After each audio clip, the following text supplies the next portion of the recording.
नमस्कार मंडळी, गुढीपाडवा जवळ येतोय आणि तुम्ही खास रेसिपी शोधत असाल ती ही आम्रखंडाची. तर आत्ता सांगणार आहे मी. चला झटपट करूया आम्रखंड.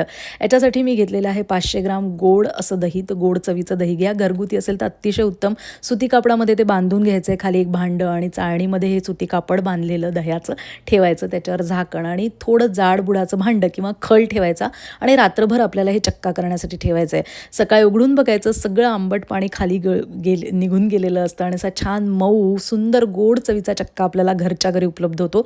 कमी वेळात आणि कमी मेहनतीत अतिशय सोपा प्रकार आहे हा करायला. थोडंसं आपण याला स्ट्रेन करून घेणार आहे गाळणीतनं, कारण त्याच्यामुळे हा अतिशय मऊ आणि त्याचं जे टेक्स्चर आहे ते आणखी सुंदर होतं. त्याच्यामध्ये अर्धा कप पिठी साखर घालायची. शक्यतो पिठी साखरच वापरा.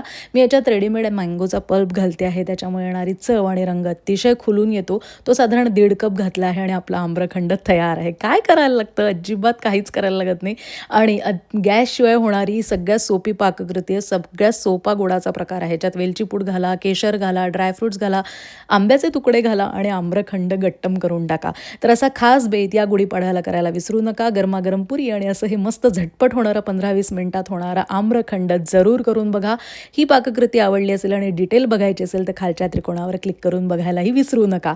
हा व्हिडिओ आवडला असेल तर तुम्हाला अर्थातच माहिती आहे, लाईक, शेअर आणि सबस्क्राईब करायचं आहे, ते विसरायचं नाही आहे. भेटूया आपण पुढच्या भागात अशा खास रेसिपींसह आणि सोप्या झटपट पाककृतींसह. तोपर्यंत नमस्कार. जाणीजे यज्ञकर्म.